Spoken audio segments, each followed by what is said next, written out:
Nagbanta po mga kabida ito hong Senate Impeachment Court na papatawan po nila ng contempt ito hong House Prosecution po mga kabida kung patuloy pong magmamatigas dito sa hindi ho nila pag-submit ng pleadings o reply doon po sa kanilang utos matapos pong narimad mga kabida ng impeachment court ito hong articles of impeachment diyan po sa House of Representatives po mga kabida.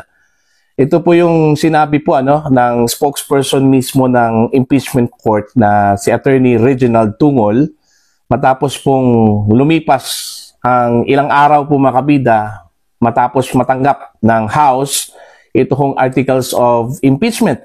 Okay? Ito, pakinggan muna natin ito hong sinabi po ni Attorney Reginald Tungol patungkol ho sa possibility po na magpataw po ng contempt ito hong impeachment court mga kabida. Narito po. Nagbabala ang impeachment court na maaring ipakontempt ang mga miyembro ng prosecution panel kapag nagmatigas sa hininging resolusyon ng korte sa kaso na impeachment case laban kay Vice President Sara Duterte. Ayon kay Attorney Reginald Tungol, tagapagsalita ng impeachment court, batay sa Rule 7 ng impeachment rules, may kapangyarihan ng korte na patawan ng parusa ang sinuman. Ang alinmang panig-anya na hindi igagalang ang kautusan ng korte, maaari i-contempt kahit pa ang kampo ng Vice Presidente. Nakalagay sa Rule 7 ng ating impeachment rules na the presiding officer and the court itself can actually cite anyone in contempt na in disrespect of the court. So may power ang korte na motu proprio, meaning kahit walang sa kanya mag-motion na any party, may power din ng korte na kapag nag-motion, dun lang aakto ang korte na mag-contempt. Sabi ni Tungol, sakaling muling mag-convene ang impeachment court sa 20th Congress pero wala pang reply ang prosecution team, maaring magpasa ang korte batay sa motion ng isang presiding judge o kaya magdesisyon ang korte para sa contempt. Gayaan niya ng sabi ni impeachment presiding officer Francis Escudero, mas mataas ang kapangyarihan ng korte kumpara sa mga prosecutors. Kung meron na mag-move for contempt, yung buong house ba ang iko-contempt? Si speaker ba iko-contempt? Or yung mga house prosecutors lang ba? So, isa yan sa mga tatalakayin sa impeachment court. Hindi ko alam ang sagot dyan kasi nga ang kaya ko lang sagutin sa inyo is the official actions of the impeachment court once it convenes and acts on any motion. And as it is, wala pa naman ganung nangyayari, wala pang action ng korte, wala rin motion from any party. So, we cannot hazard a guess. Kaya natin mag-isip ng lahat ng posibilidad pero hindi na tayo makakasiguro. It's above my pay grade to hazard a guess as of this moment. Kinumpirma naman ni Tungol na hanggang ngayong araw wala pa silang natatanggap na anumang reply o pleadings mula sa prosecution panel at ang kanilang pahayag ay sa pamamagitan lang ng media. Payo niya sa Kamara maghain ng formal pleadings sa korte dahil baliwala ang anumang magiging pahayag sa media. Hindi pa po ma-take na officially informed po ang impeachment court kasi po pag sa korte baliwala po yung mga news na nire-report. Hindi po ganoon nagkakaroon ng information ang korte. Kaya tumayo rin si Senator Judge Cayetano noon, 'di ba? Sinasabi niya hindi pwede mag-judicial notice about these matters. Hindi siya parte ng judicial notice. Very formal na po kasi ang proceeding sa court. So, the only way that the court will be informed of this action by the House is upon the filing of a formal pleading of compliance attaching the resolution po ng mga House prosecutors regarding that matter. Dinepensahan naman ito ang mga batikos na hindi dapat mga senator judge tulad ni Senador Ronald Bato de la Rosa ang maghain ng motion para ibalik ang articles of impeachment sa halip na prosecution o depensa. Na kung tatawagin natin kung sa Supreme Court yon na para i-bring into the attention of the court na baka may kulang dito sa nakahain sa atin. At nagbotohan yung court, sabi nila hindi enough yan para i-dismiss, i-refer back na lang natin para ipa-comply sa sa litigant yung kulang na sinasabi natin. So actually, this is an action of liberality by the impeachment court na instead of using the power to have it dismissed, hindi na gano'n na nangyari. It is abnormal in a collegial judicial body na gano'n ang nangyayari because one of the powers, inherent powers of any court is to look into the face of the document, the complaint itself, and see if there are defects in that document. Sa mga batikos naman hinggil sa political leanings ng mga senator judge at babala ng mga pagkwestiyon sa integridad ng impeachment court, sabi ni Tongol, malaya ang sino man na maglabas ng kanilang hinaing pero hindi ito papatulan ng korte. Ayun. So, may possibility po kung patuloy hong magmamatigas po itong House, particularly ito hong prosecution po mga kabida, po. Dito ho sa pag-submit po ng pleadings o reply doon po sa order po ng korte. Actually, dalawa lang po yun eh. Unang-una, ito hong certification. Isa-certify po ng House na yung kanila pong i-transmit na articles of impeachment ay hindi ho lumabag doon po sa saligang batas po natin. Particularly, doon po sa 1-year bar rule sa pagsampa po mga kabida ng impeachment complaint dyan po sa House of Representatives, mga kabida. Pangalawa po, although yung pangalawa po, gagawin lang po ito, pag mag-umpisa na po ito hong 20th Congress kasi certification pa rin yun, isa-certify po ng 20th Congress na sila po ay willing na i-pursue, pagpatuloy ito hong impeachment case, laban po kay Vice President Sara Duterte, mga kabida. Ang masaklap lang po dito mga kabida, posible hong buong House of Representatives, ang papatawan po ng contempt ng Senate Impeachment Court kung magkaganon, Kasi unang-una po, may kapangyarihan po, ito hong impeachment court na maglabas po ng contempt order, Batay ho dito sa kanila pong rules of impeachment po mga kabida, Okay, dito ho sa rule number 7, that the presiding officer and the court itself can actually cite for contempt any parties that would disrespect the court, Although sinabi po ng House of Representatives prosecution panel po mga kabida, na hindi daw pagsuway yung hindi ho nila pagtanggap dito ho sa articles of impeachment, Kasi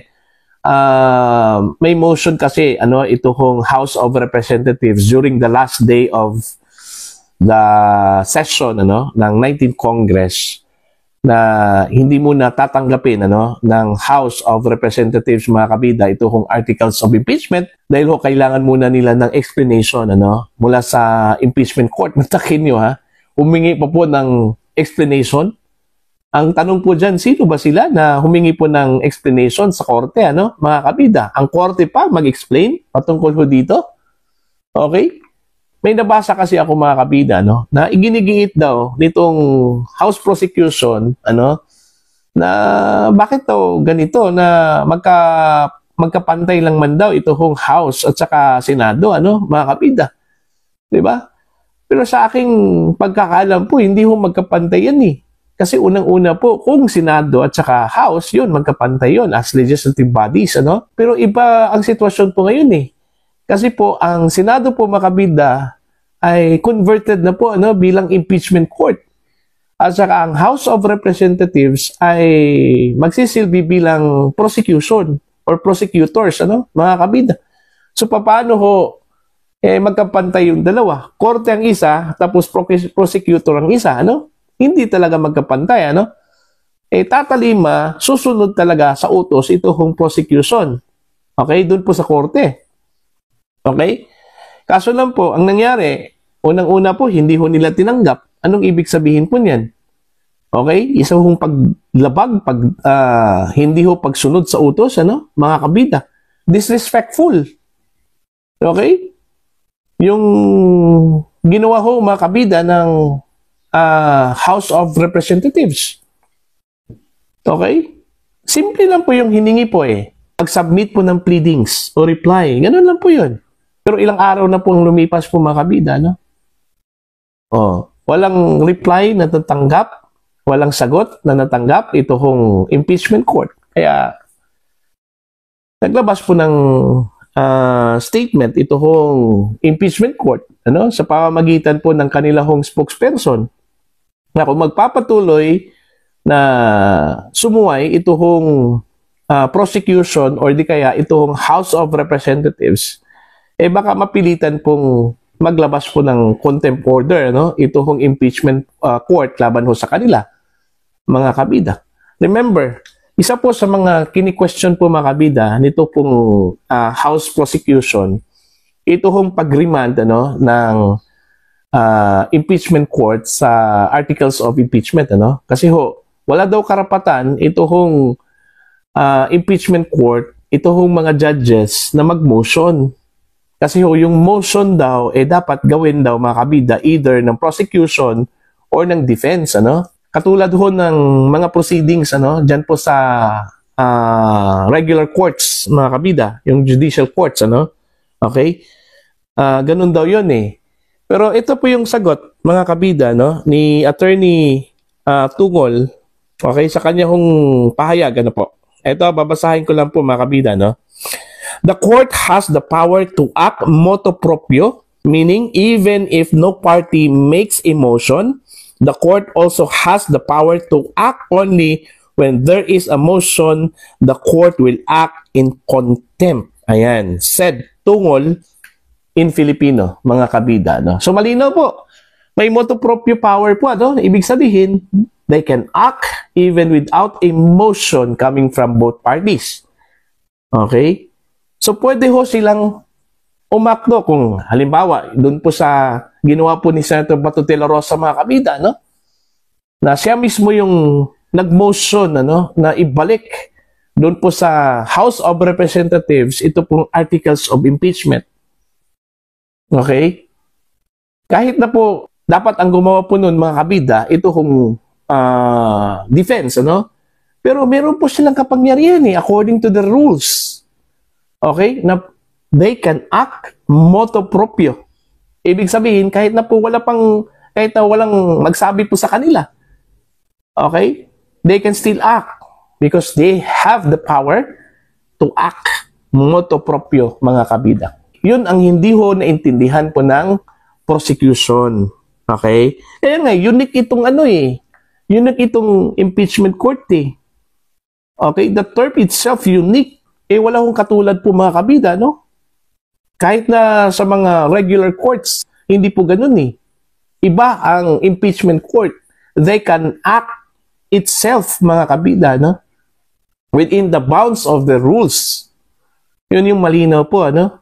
Kaya nga, dami hong mga retired justices po, ano, na sumang-ayon po sa ginawa ho ng impeachment court. Because according to them, even former Justice Adolf Ascuna, nung sabi po niya, ano, ang ginawa ho ng impeachment court ay allowable, meaning within the bounds of the Constitution and within the bounds of the rules of the impeachment court, ano, mga kabida. Kahit na po silent po doon ho sa Constitution yung pag-remand, ano, mga kabida, pero within the bounds pa rin doon ho sa kanilang rules. Okay? So, hindi ho lumapag eh. Ang problema lang po, kasi mga kabida, ang naglalabas po ng mga pahayag, hindi po mga abogado eh. Okay? Hindi po nila naintindihan yung batas po ng impeachment, ano, mga kabida. Mismo ang author po ng impeachment provision, ano, diyan po sa ating saligang batas po ang nagsabi na po, ano, na allowable yung ginawa po ng impeachment court, ano, bakit kini-question pa rin, mga kabida? Okay, kini-question pa rin ng prosecution, ano? Isang akto po yan ng disrespect, ano? Yung ginawa po ng prosecution po, mga kabida. Lalong-lalo na po, yung hindi ho nila pagtanggap po ng articles of impeachment, act of disrespect yun. Okay? Nararapat lang po mga kabida na patawan po ng contempt ito hong prosecution o di kaya the whole House of Representatives po mga kabida dahil sa kanila pong ipinakitang hindi ho pagrespeto sa utos po ng impeachment court. Okay? So, yun po.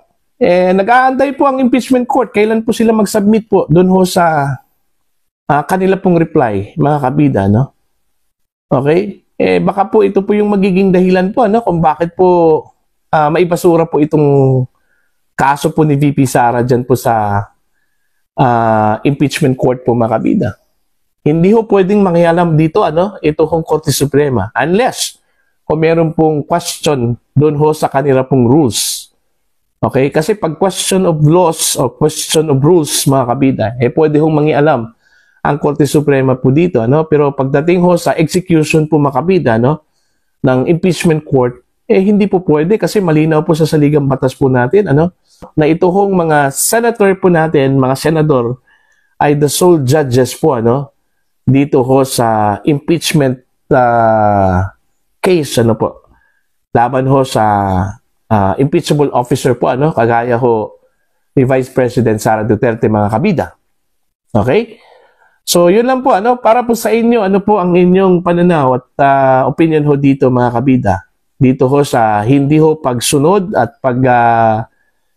submit po ng reply ng prosecution, dyan po sa impeachment court, mga kabida, Please comment down sa mga hindi pa po subscriber sa aking channel. Please subscribe. Just click the subscribe button, click the notification bell, click all para updated po kayo, mga kabida, sa aking mga uploads. Maraming salamat po sa inyong lahat, mga kabida.